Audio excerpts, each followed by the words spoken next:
Hello, and we're back. This time, it's The Last Jedi we'll be reviewing on the road to the Rise of Skywalker. And we've done our notes again. So, who goes first? You go first? I go first. You go first. I go first. Okay. Well, first of all, so this is in chronological order. I was writing these as the movie was unfolding. All right? Yep. So, straight away, I've just got Hux continues to sucks. All right? His character is just still a bumbling, fool, moron, stupid idiot. Okay, I agree. Yeah. He's less intense this time, but he still does nothing for me. Yeah, he's trying to chew up the scenery, but he ain't no Al Pacino, let's just say that. Righto. What have you got off the bat? Well, I was going to say that apart from a little chuckle at the Hux and Poe scene in the beginning, Yeah. I don't really have any feelings towards the beginning of the movie. I wasn't excited. I wasn't worried. Apart from thinking that the fire and explosions. It's late. I can't speak. It's like lotion, but it explodes. Apart from those scenes, Yeah. like everything, it didn't look real to me. Really? When we first watched it, I thought it was visually stunning, but this time there was something off about it. Yes. In the cinema, it looks stunning. Yes, but tonight I don't know. I don't know. Maybe it's because your opinion of the film has soured, and it's soured everything. Yeah, maybe. But yeah, no. Building off what you're saying. Yes. I was just gonna say, yeah. I've written here the great special effects. Yes. But it's pretty much, I want to praise a movie for that, but that's sort of the standard for a big budget. When you got over $200 million to spend, there's no excuse to not have good special effects nowadays. Computers are so powerful, so it's not really an achievement, Sure. Every movie's got it now. And as you also mentioned, that stupid, out of place Poe Dameron conversation scene, that was just, again, supposed to be a tense moment, and again, they try to cut that tension with this time it felt like a buzzsaw, all right? And it was just, they were trying way too damn hard to be funny. And it just fell flat again, like at the start of Force Awakens. These Poe attempts at Poe humor are just big duds, in my opinion. Well, yeah, that's how you feel. But I feel like that was the best part of the entire opening sequence. Was that little prank call? Yes. Yeah. Yes, it was, totally got me there. Do you remember the self-sacrifice moment of Rose's sister? I think her name was Nyx. Yeah. How do you get her name? Did you have to look that up separately? Was it in the movie? Did she have a giant name tag or something? Because I never noticed it. Okay, well, I think it was Nyx. I don't know. I could be just talking out of my butt right here. Nyx Tico, okay. I felt like that whole scene didn't have any weight to it at all. I mean, there wasn't any build up to it. Yes, she died, but I mean, I didn't believe the heartache from Leia at all. I mean, about that girl. Well, we never had any time to be introduced to her. Straight away, she's in like the first scene. Yeah, true. When they kill off someone in the first scene, by the end of a 2.5 hour movie, you forget it even happened. But if you want an emotional impact of a death, it's got to be like halfway at least, or towards the end of a movie when you've invested. There's no investment in this girl. Exactly. But I didn't believe in, is it Carrie Fisher? Yeah. Yeah, I didn't believe in her acting at all. I mean, she's supposed to, look at the loss of life. I didn't believe it at all in this movie. Yeah. No, I feel you. And again, it's nothing on Carrie Fisher. She's a great actress in many other movies, just not this movie. Just not this one movie, yeah. Although she was convincing as Mary Poppins, but we'll get to that later. Oh, yes. I'm Mary Poppins. What's my next note here? I've got, Poe still has an ill-fitting helmet. His bloody pilot helmet, right? Yeah. It almost, there's a scene where he changes direction really quick, and the momentum, his helmet almost flies off because for some reason there's no chin strap. Hang on. Who has no chin strap? That doesn't just happen in the Air Force or the Space Force. It happens twice. What, in the movie? Yes. I didn't notice the second almost helmet accident that he had. Yeah, no. Can't this guy just get a helmet that fits, or give him a bloody chin strap for goodness sake? Yeah, agreed. What have you got next? I've got that Luke's first scene felt like I was waiting for. You're way ahead of me. Oh, okay. Well, there's not a lot that I want to say about this movie. Okay. So Luke's first scene felt like I was waiting for Ashton Kutcher to come out and say, "Oh, you've been punked." It was horrible. That was We heinous. have waited so long for him to be reunited with his lightsaber, and you know there are people that have waited over 30 years for this moment, and to have him just throw it behind him, it felt like it was a blooper. I know. It felt like you said, it was punked. The whole audience was punked. Yes. In the cinema. I couldn't believe it in the cinema. When it happened, when we first saw it, I remember looking at you going, "What's going on here? Is this?" Are we on candid camera? Yes, I honestly thought we were, because why would he do that? Yeah. Why? Yeah, that was total betrayal, and I'm going to get to that betrayal because that's part of the heinous collection. Yes.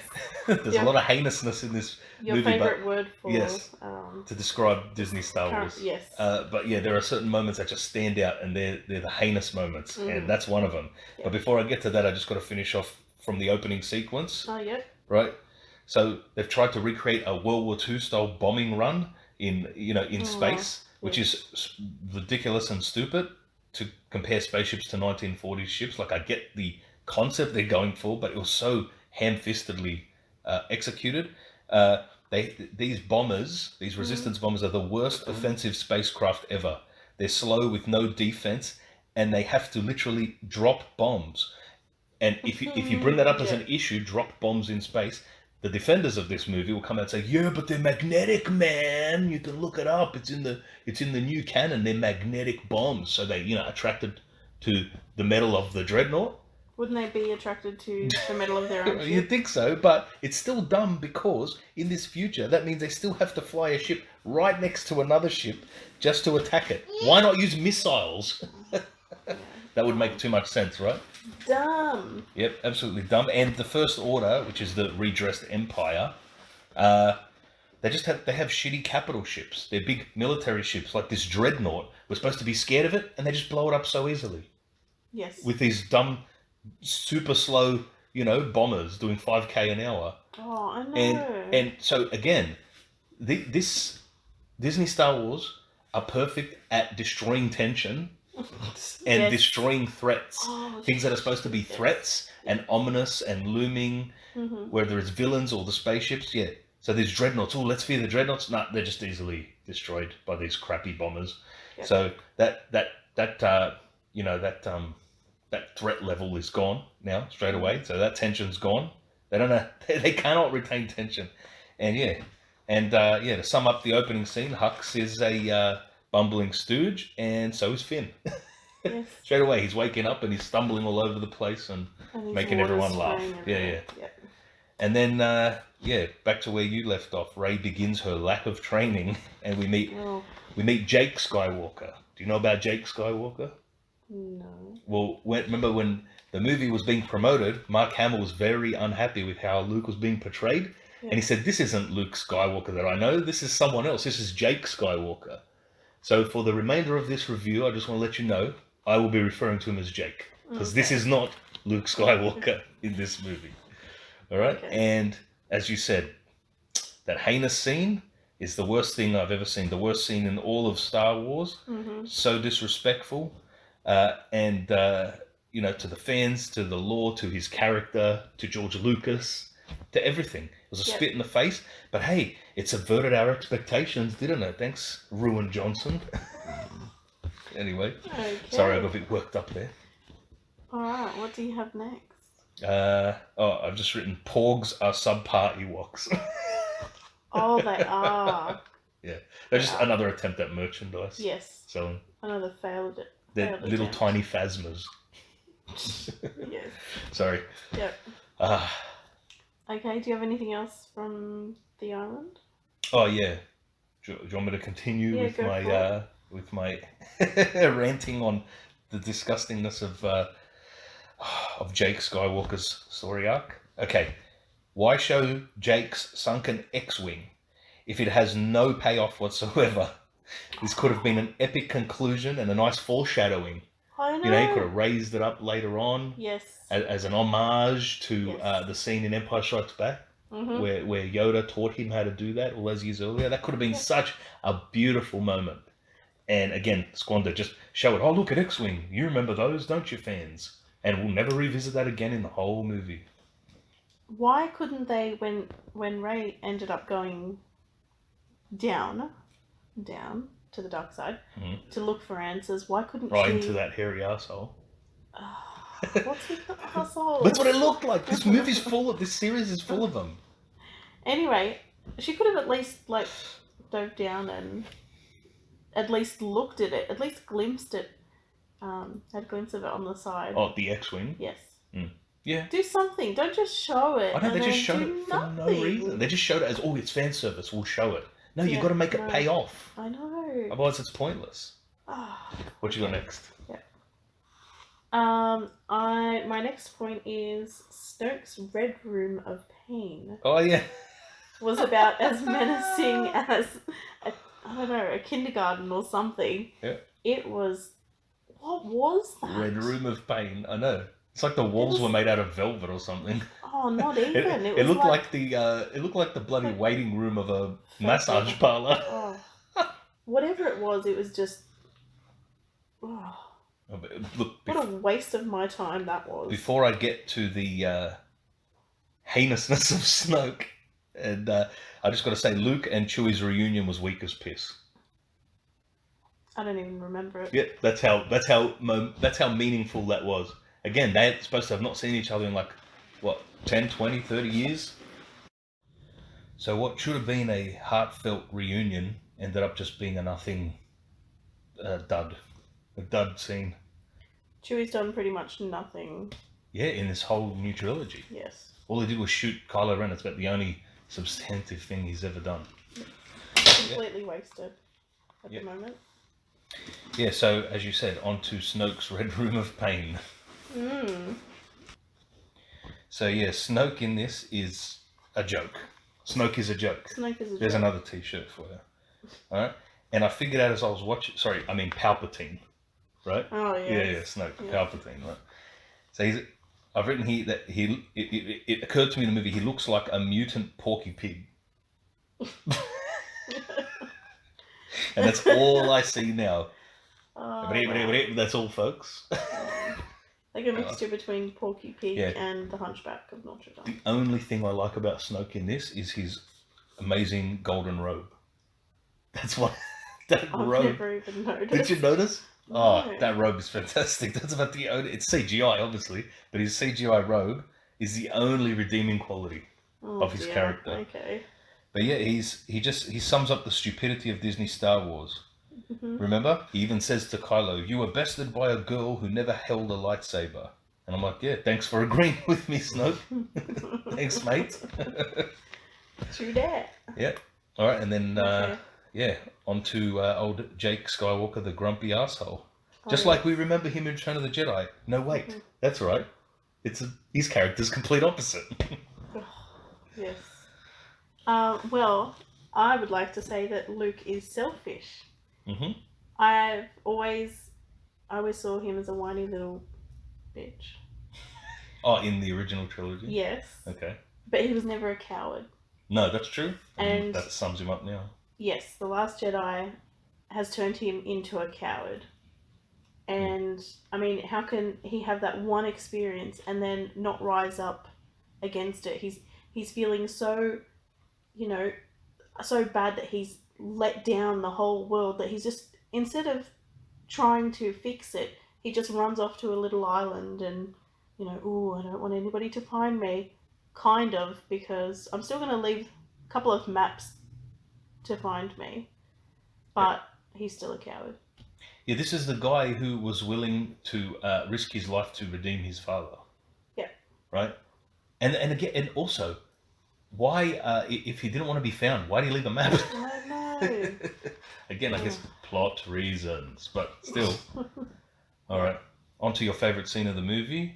Jake milks a lactating monstrosity, right? That looks at Rey. Yep. That's what I've written. That she looks at the creature. I assume it's a she. I don't want to assume genders here, in 2019. But it looks at Rey the same way that weirdo furry looked at Danny Torrance in The Shining. I know you don't know what I'm talking about, but people who know The Shining know what I'm talking about. That scene where poor old Danny stumbles on that furry thing with Grady. I think his name is Grady in the room.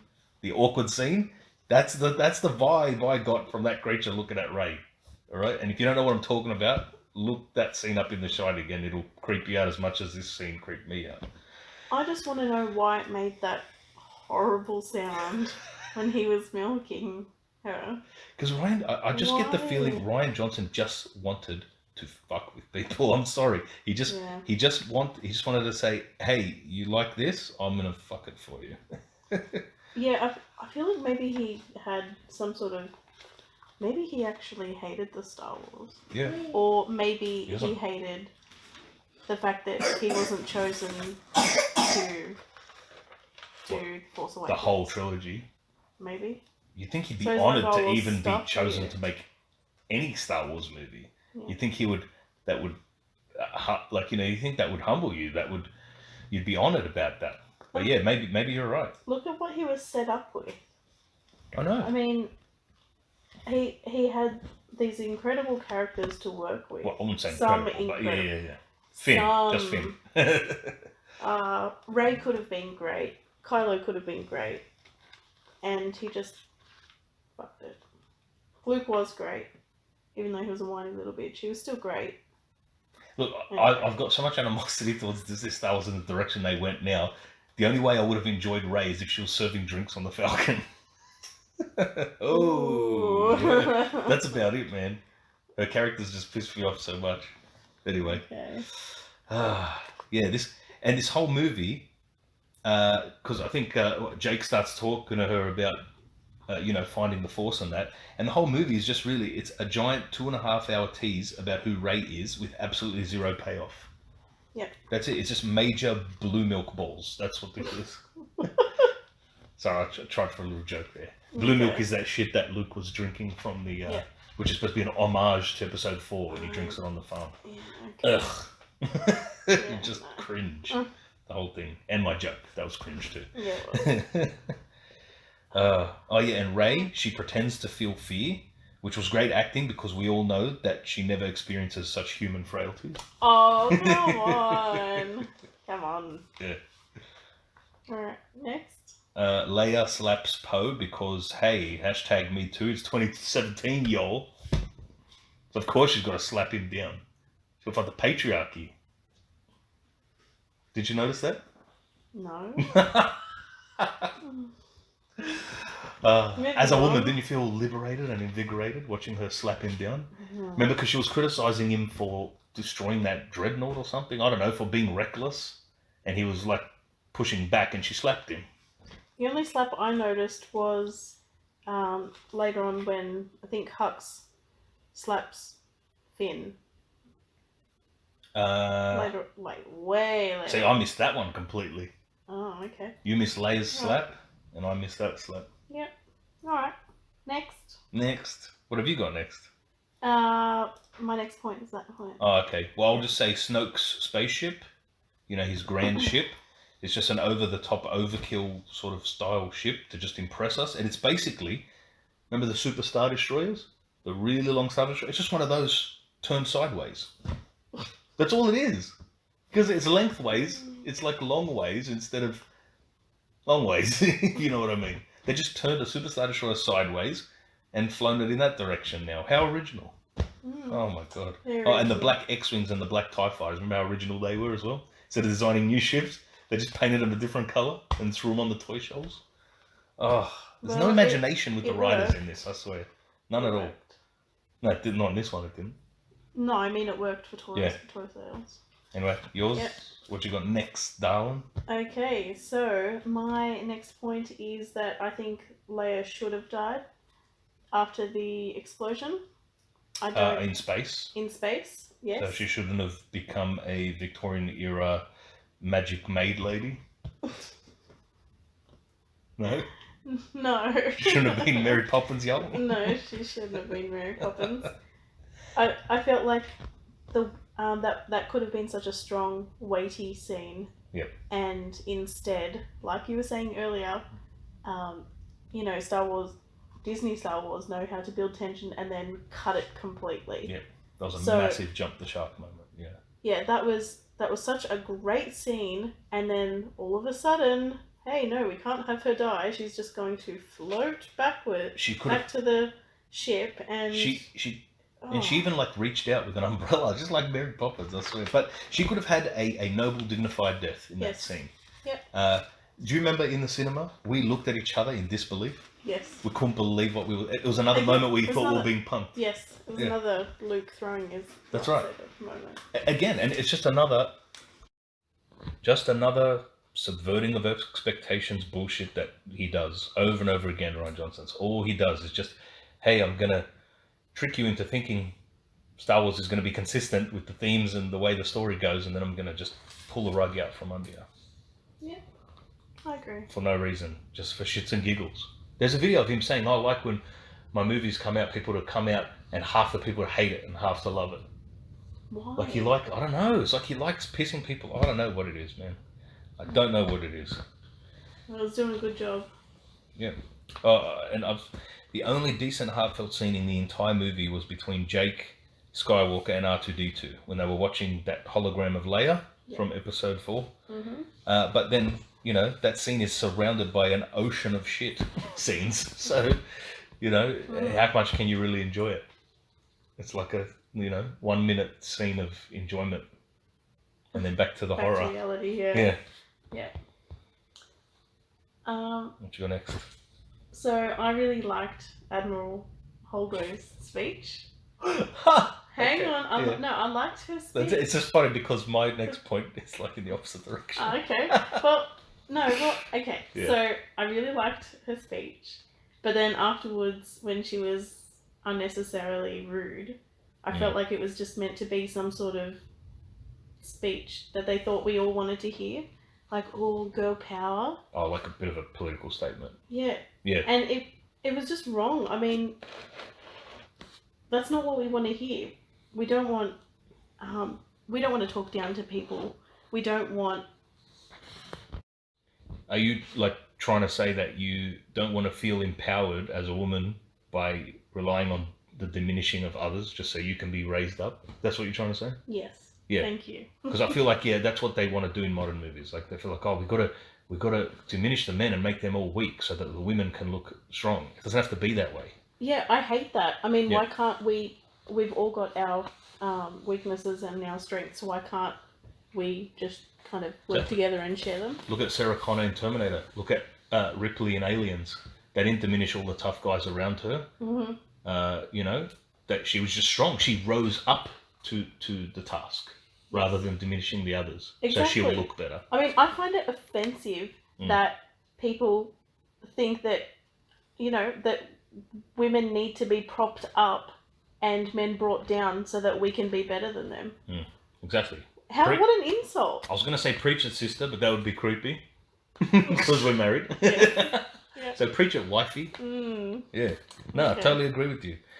All right, so you liked Holdo's speech. Okay. My thoughts on Holdo. Yes, go for it. So we finally meet the worst character in all of Star Wars history, Admiral Gender Studies Holdo. All right? And she is worse than Jar Jar, much worse. All right? She's a purple-haired weirdo with a giraffe neck. And it's a shame, it's a crying shame, because Laura Dern is one hell of a beautiful woman. She's in Jurassic Park and all that. She's beautiful. I don't know what they did to her in this, man. They turned her into a, college professor, SJW. It's crazy. And like you said, the way she was like talking down to everyone and I understand a commanding officer is supposed to command respect and stuff like that, but yeah, she just came across as an insufferable bitch. I just didn't understand. I mean, why? Why didn't she just tell everybody what her plans were? She was a power tripper. She was loving this power. you know, and she had to dress down Poe again because, you know, gotta fight the patriarchy. It's 2017. Yeah. You know? It's just ridiculous. I mean, I remember it was something like 40 minutes in, and I thought this the first time we watched it, and again, just now, I couldn't get past noticing all the extra women that were thrown in to this movie. Yeah, it was like a Almost, anti-sausage fest. Oh, it was ridiculous. I mean, us women do not want to see that. We don't want it to be forced. I mean, what is the point of throwing in women characters who do nothing to serve no purpose? We want strong female characters, but we don't want it to be forced like that. Yeah, no, forced quotas. Yeah, it feels like quotas now. It's like exactly. we need more women in casting. Oh, it's got to be merit-based. Bullshit. And what's wrong with a strong male character? I mean, hello, women are attracted to that. Exactly, so, I know. What is the... Oh, I don't get it. It just annoyed me. No, I feel you. And then I've got here that Holdo was followed by the second worst character, which was another stupid nothing character called Rose Tico. Oh. Which is and again, I am not shitting on the actress Kelly Marie Tran. She's a good actress. She tried her best, but her character is just a nothing character. Yeah. And she just instantly owns Finn. Remember, she like zaps him against the wall. Again, he gets his ass kicked. Again. Yeah. I have a lot to say about Rose later on. Yeah. Jeez. Ooh. And then next, your old buddy, old Anus Eyes returns in that little video clip, Maz Kanata, and they bring her in just purely to introduce that amazingly bland Benicio del Toro character, DJ. Who is that character? It's like he just was wandering around on set and they're like, hey, can you just want to just quickly be in this movie? We just got this part that we just wrote right now. Yeah. Can you just come in? And what was his dumb stuttering like mannerisms and DJ? What kind of Star Wars name is that? You got Obi-Wan Kenobi, Anakin Skywalker, and DJ? What is with these writers? Are like the most unoriginal, unimaginative people. Can't even come up with a bloody Star Wars-esque name for the guy. Unbelievable. Yes. Well, I think that they could have completely cut that whole casino trip. Oh, yeah. That was the biggest waste of time. Oh, but they needed it because they had to go to Planet Capitalism is Evil. That's exactly what it was. I mean, that was the only reason that they put it in there. It was unnecessary. We don't need shit like that in Star Wars. It was a filler because they wanted to make the movie longer and they had run out of ideas. And what a waste. As usual, rich Hollywood wants to tell us how bad capitalism is while they make millions of dollars. Exactly. And live in giant mansions. Exactly. You know? Yeah. I felt like the casino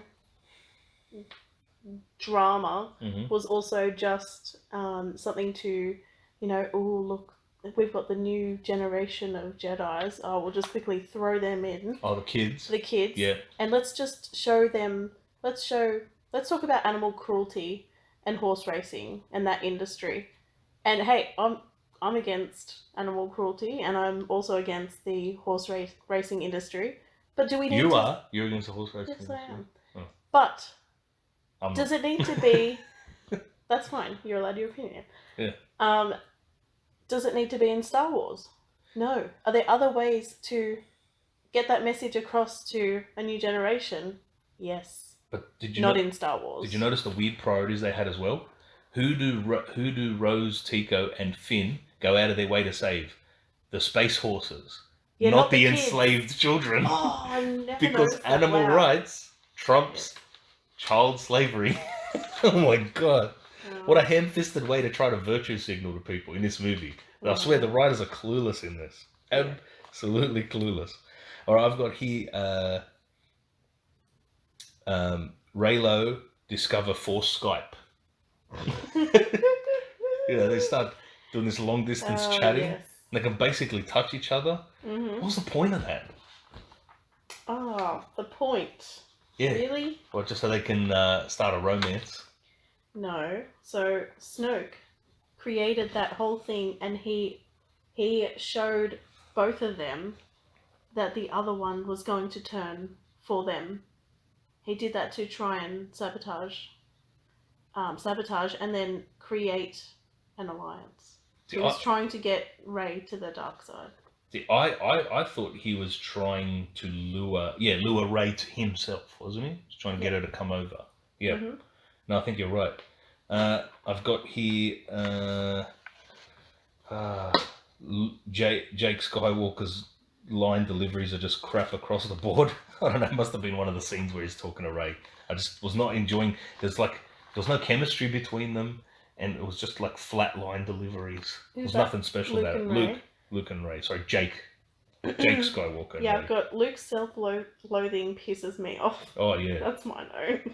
Oh, and I've got here, the real extensive Jedi training begins on XIII, that island. The planet with the island on it, and it ends in one scene. So her training begins and ends in one scene with Rey's vision of a dark and sinister hairy asshole in the ground. That's exactly what it looked like. Yes. Okay. So I actually thought that scene was done well. It was made well. There was suspense. I was on the edge of my seat. The arsehole looked very lifelike. I was not saying arsehole. Well, they had this huge CGI budget. They could have made it look like anything. And they went out of their way to make it look like that. Okay. Yeah. Anyway, so I was so excited for that scene because I was like, yes, we're finally going to find out why she's the way that she is. Why she's special. Why she can do all these things. And, why she's seemingly perfect. And instead of giving us just something, they gave us nothing. They said, no, that was just ignore everything. You're just perfect for no reason. That your family are nothing, you're nothing, and that's the end of the story. Yep, I've written here, because Rey was training with a lightsaber, and I've written down that her lightsaber stance and style is called El Retardo, because she just waves it around like a fucking moron. I swear, she's just swiping it around like an absolute unco person. But unco is Aussie slang for uncoordinated, folks, if you don't know. See, that seemed more realistic to me because, what happens... You've seen what our kids are like when they play with the lightsabers. Yeah, but she's supposed to be like 20-something years old. I know. She's waving around like she's a toddler. But that's a magic style that she's going to beat everyone with. It's just more crap. Couldn't she have learned some better choreography? Some better, at least get a fencer in there or someone who's a swordsmith, to show us some moves. It's like they just said to her, swing it around, Rey, however you think. And she never got better. No. It would have been fine if she started off like that, but then she got better. Okay, so just quickly going back a little bit before we go too far forward. I want to know, how does Finn suddenly know all of the techie stuff? He's just a janitor soldier, isn't he? Yeah, he's just in... Janitor/soldier. Sanitation, remember? Now all of a sudden him and Rose are, talking like they've read some manual and have been studying it. So that part really annoyed me. And also, Rey's best line in the last two movies... Is what? Is, Kylo failed you, I won't. That's her best line? Yes. You reckon? I don't remember anything else she said, so I was just thinking... It's the best one I can remember, because I don't remember any others. That was a good one.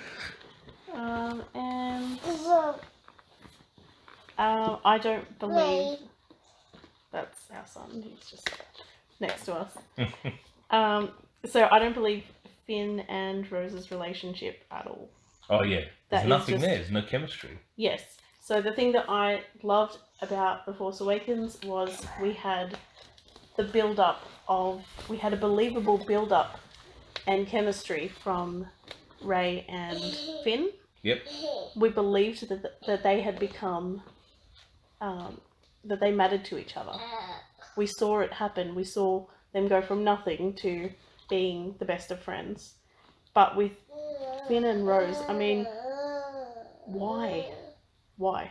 why is that? Why did they have to force that in there? Yep. And It's a very wooden relationship. There's nothing there. it was forced, and it was forced in the way that I absolutely hate. Which is what? Which is just, hey, we're just going to put these two characters together, and then all of a sudden they're going to, yeah. Yeah. And they're going to save each other and die for each other, or whatever. Okay, also, my one thank you for this movie is thank you for letting us see Kylo without a shirt on. Oh my god. That was literally the only thing that I liked about this movie. The only thing? The only thing, so thank you. Shirtless Kylo. Shirtless Kylo. Why? Firstly, why did Ben Solo, which is a cool name, change his name to Kylo? What kind of stupid name is that? Anyway, shirtless Kylo was horrible. It was weird, and his head looked too small. I mean, there's a reason why it's become a meme now, because it looks like a manufactured image. It's so weird. Oh. He's got this shrunken head, and his chest is like wider than Snoke's spaceship. It's completely ridiculous. Okay. Yeah. All right, I've got a few random points here just to catch up with. Jake and Kylo's origin story of their little conflict was just lame. It betrays the character of Luke from the original trilogy. That he's going to sit there and bloody well kill his nephew, right? Like a Minority Report murderer he is. He's going to kill Ben Solo for committing thought crimes, things he hasn't even done, just things he's thought about, because he can read his mind.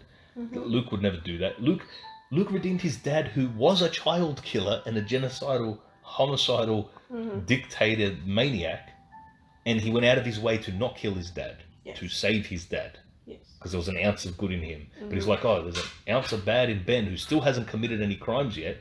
I'm going to kill him. Yes. I know he said that it was a fleeting moment, but still, the fact that he even had his saber out betrays his character. Luke would never do that. That's why this was Jake Skywalker. All right. Also, I've got in the scene where they're escaping from that casino planet, the prison. Why doesn't anyone in these movies put manhole covers back on? Why don't they ever do that? They always just leave them ajar so that when they're escaping, instead of trying to avoid suspicion, they just attract it straight away. Oh, well, they went this way. It'd be alright if they use it as a distraction, but they never do. They did it for convenience. Yep, just to further the plot. And the other thing is, I feel sorry for those youngling kids, the Force-sensitive kids, stuck in slavery because the Space Forces were more important to save. And it's like that they have to grow up in this, ruined Johnson verse. That's their future. They live in that world. And it's a sucky world, unfortunately. And, yeah. Rey and Jake Skywalker's interactions are all bland and boring. They pale in comparison to the Luke-Yoda dynamic in the training sequences in Empire Strikes Back, which were really compelling, funny, humorous, and endearing and heartwarming all at the same time, and exciting. And in this one, they were just boring. And Dagobah, the swamp planet in Empire Strikes Back, was way more compelling as a setting than this Act 2 island. A little rock planet. Yeah. Well, I have a note that Yoda reminded me more of a Sesame Street character than a Jedi Master. Yeah, well, look, I appreciate that they went back to it. Was he a puppet in it? Did he look like a puppet or CGI to you? He looked like both in different scenes. I don't know, he just felt off. Really off. Before I get to Yoda, I just got to say, why was I watching a Rey clicking concert? When she's in that stupid mirror room. She's sitting there clicking her fingers. Fuck, that was annoying, man. Oh my god. I found it effective for the first couple of times. Yeah, and then I thought she was going to start singing a Queen song or something. Far out. Oh, and then she assaults elderly Luke. She like assaults him from behind. Remember in the rain? She like smacks him in the back, knocks him down. Oh yeah. And then she magically beats him in melee combat. He's a Jedi Master, remember? And she just kicks his ass again. Yeah. Ridiculous. And yeah, you're right. The Yoda ghost I've written here was just a major letdown, and he made no sense because Jake Skywalker is adamantly wanting to burn the sacred Jedi texts, and then instantly gets the shits at Yoda for burning them 10 seconds after he wanted to do it. Remember? He's walking up there. He's I'm going to burn the text. Yoda's like, don't do that. And then he burns them with lightning. And then Luke's like, what are you doing? They were the sacred Jedi texts. Yeah, no. But Luke was just about to do it himself. No, but he did that just to show him, to try and change him. Well, I don't know, to make any character. And yeah, that I've written here, the DJ character is a talking sleeping pill. What's with... You want to just put him to sleep. Yeah. There's no nothing interestingness or anything gosh. exciting about his character. Nothing compelling. And that stuttering. Oh, so annoying. Yeah. I think I'm... Phasma just turns up for like one or two scenes. Oh, Again, just for some more toy sales. yes. But the scene where Phasma and Finn are fighting was visually entertaining. Oh yeah, it was. Phasma is visually striking. She looks great. That's why she was good for selling toys. Yeah. In The Force Awakens, but toy sales are down from Last Jedi because, the movie wasn't as popular. I wonder why. So I think, I've got killing Snoke was a sick joke. Just again to just subvert our expectations. And again, his gold robe is the only highlight of that horrible film. Well, see, that second Red Room of Pain scene, where Kylo kills Snoke, it really stressed me out. And, I mean, it just showed me just how powerful Kylo is. I mean, we'd seen snippets of how powerful he was.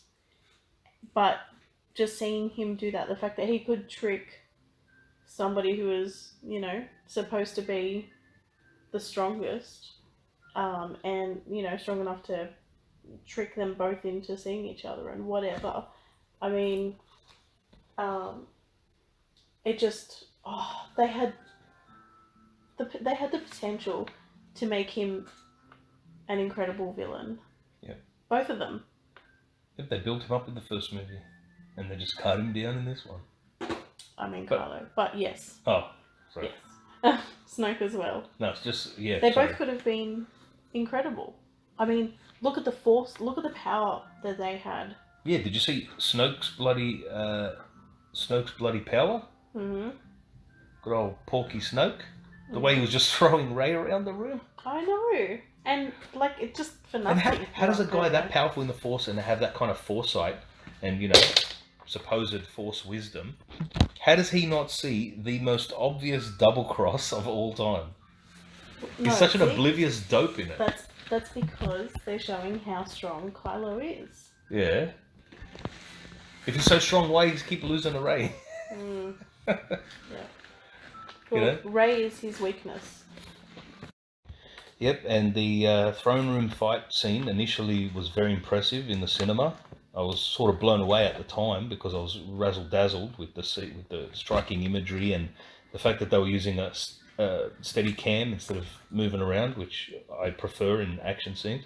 But on closer inspection, I mean, the scene is really poorly choreographed. The editors had to cheat to let Rey win the fight. Remember, I pointed out they edited out that one of those red guards, his second knife, so that he couldn't kill her with it. Yeah. What cheap bastards, man, seriously. Just so she could win. Bad editing and all that. Yeah. Oh, and what's with Hux's extended, 70s sideburns? They don't redeem his character in any way. We get it. Hux sucks. Yes, Hux sucks. Yeah. Sorry. Look, I'm about to move on to Holdo's hyperdrive maneuver. Okay, go for it. All right. First of all, why does she need to manually pilot the ship? Why can't they remote control the damn thing? How unimaginative are these writers? Mm-hmm. In this world with this amazing technology, they can't remotely control the ship. She's got to be physically on it. They can do that nowadays. And her hyperdrive maneuver, while visually stunning and impressive, right on the screen, it was brilliantly visually.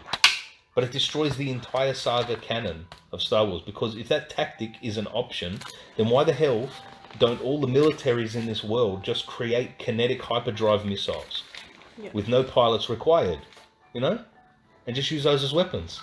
They obviously work quite effectively. and no one's thought of it before. This Holdo maneuver, Yeah. it's ridiculous. And I bet they never use that tactic again. Oh, of course not. Even though it makes total sense. And you don't need to use it with a ship with a person on it. You just make little missiles. Yeah. The same way a railgun works, same concept. Anyway, Okay. what you got next? My next point is, how on earth did they get the AT-ATs there? Oh yeah. And that giant cannon? Oh, I assume they brought them on some kind of carrier ship, but yeah, they don't show But it. didn't they get blown up? They all Most got of the fleet got kaboomed. destroyed. I didn't think all of them did, though. I don't know. Yeah, they don't explain it. Nothing needs to make sense in this I know. movie. And it was an instantaneous kind of thing. Like they were there right as pretty much straight after the battle happened. They were there. Oh, and that whole final battle is just a giant rip-off from Empire Strikes Back. You know, on Hoth. Sorry, I mean Crate. The planet's called Crate this time, not Hoth. And, you know, the snow, sorry, I mean the salt. You know, they want to make it look exactly like Hoth, but they've got to change it to be different, so it's salt this time, it's not snow. Oh, and how about that amazing, you know, allegories of blood under the, you know, because it's war and blood. So they've got that red soil underneath. I mean, It did make it it look just a little bit hit you better. over the head with the imagery. You've got to, they don't know subtlety at all, you know. If you're going to focus on anything, focus on getting the story right. Don't focus on, you know, having red everywhere. And look, I'm halfway through this Battle of Crate, which is supposed to be an epic conclusion. I've just written, the Millennium Falcon and Diamond Foxes cannot save this clusterfuck. I'm sorry. It just can't. Okay. That's how bad it is. Yep. Yeah. Well, Alright. should I rant about Rose Tico now? Yes, and then I'll say my bit too. Alright. Now, Rose Tico ruins Finn's attempt at a heroic sacrifice. And she almost dooms the entire resistance to certain death by doing that. Yes. And then she delivers the single worst line in all of Star Wars history, right? She goes, he goes, why'd you do that? And she's like, I saved you. Dummy. Because, I saved you, dummy. Yeah, she has the height to call Finn the dummy, right? Who was actually going to save everyone's asses, right? Yeah. And she goes, because it's not about fighting what we hate, but saving what we love. And that makes zero sense. Because how do you save what you love when the thing you hate wants to destroy the thing you love? You have to fight it. Yeah. You have to fight the thing you hate to save the thing you love.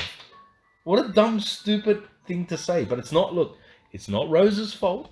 She's just reading the dumb lines that the dumb writers wrote for her. And these writers were dumb. What pissed me off the most about that part is that Rose spent the entire movie pretty much calling Finn a coward because he's always trying to escape the battle. Yeah. And then the one time that he's like, no, I'm doing this, I'm going to face it, and I'm not going to run away this time. I'm going to do the right thing.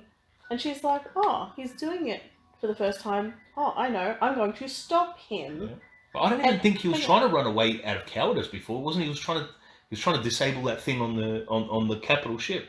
Yeah, and every so he was still time, trying to be heroic, but he just keeps getting stopped. Yeah, he was trying to save Rey a lot. I feel like he's like the good character in the story that was trying to escape from the movie. He spent the whole saga trying to escape from a shitty movie, and he kept getting pulled back in, like in Godfather 3. Oh, poor Finn. All right, how does the biggest anti-climax in Star Wars, how do they justify this? I mean, Jake Skywalker at the end, all right, it could have been an epic conclusion, all right? He could have raised his X-Wing, like I said before, as an homage to Empire Strikes Back and his old master Yoda. He could have turned up in person, and he could have, faced down all those AT-AT walkers and destroyed them. Deflected their blasts and destroyed them all. Well, but he wouldn't have made it there in time. But yeah, he could. Yeah. He could have done. X-wings have hyperdrive on them. He could have made it, right? But instead, he's a hologram. He doesn't even have the balls to turn up in person. The common courtesy. Alright? They murdered his character and made him a coward, like you said earlier. Yeah. And explain to me, how does a hologram interact with solid objects like Dice and Leia's hand? How? Yeah. No, I thought that was supposed to be foreshadowing that he wasn't really the there. Force. See, they foreshadowed it by, if you look, when he steps on the ground, it doesn't have that red, the red sword doesn't get disturbed and come up like everyone else's. That was the foreshadowing. Yeah. But how does that explain him interacting physically with Leia? And the blue lightsaber. And why does Jake Skywalker have this dumb dyed soy sauce coloured beard? He like coloured his beard black, but he's all grey. I didn't even notice. So look, it was like advanced hair. Yeah. Remember that shit? Yeah. That was an old Australian hair ad.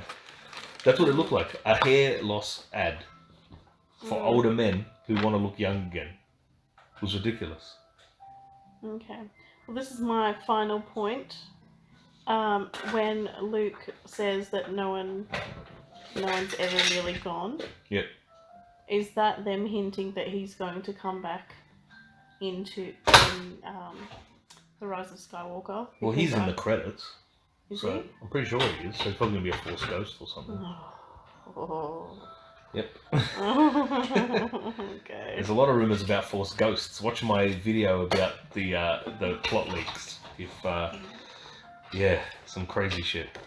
And there was a few more lines towards the end of this movie that were contenders for the worst lines ever, where Luke says in the middle of this dramatic fight that we think is a real fight at first, and Luke says, Kylo just rants about something. Luke goes, "Everything you just said was wrong." Yeah, he says that twice in the movie. What a tension killer again, and his final departing line to Kylo Ren, "See you around, kid." Oh, yuck! Just total cringe that was.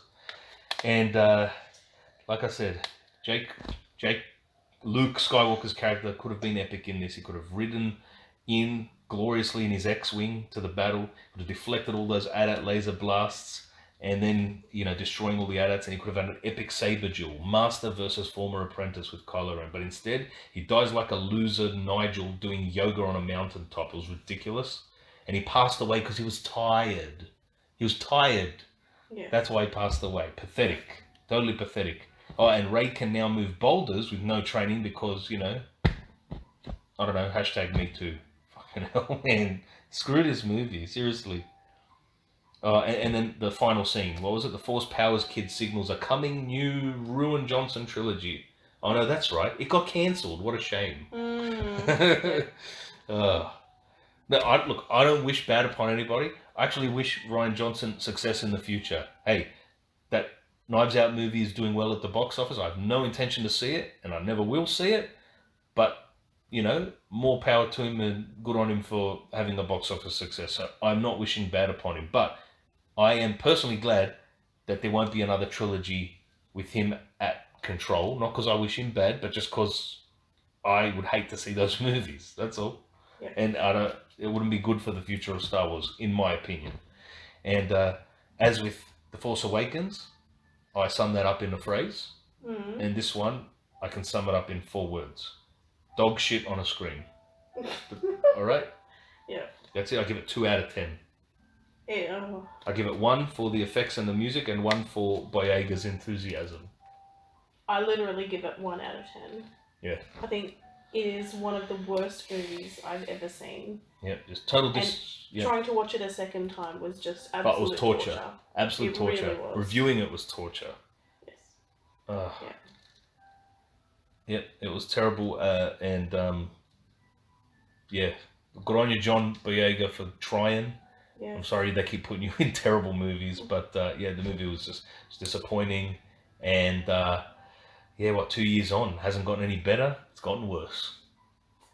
Yep. So now we're totally excited to go see The Rise of Skywalker very soon. So stay tuned for our review of that. Because I'm hearing, rumors that might be even worse. So hopefully it's so bad that it's good. That it's just enjoyable to watch it crash and burn. That's what I'm saying. I really don't know if it can get worse. But it can always get worse. True. It can always get worse. Yeah. Okay. Yes. All right. That's us out. We're going to leave it there? Yep. All right. It's a 2 from me. It's a 1 from you. Wow. Mhm. And you're the positive. You're usually the positive one. Yeah. And you gave it a... I doubled your score. Anyway. All right. We'll leave it there. Please like, share, subscribe. Stay tuned for our upcoming review. Check out our other videos. And, yeah. If you haven't seen this movie, don't watch it. See ya. Yeah. Bye.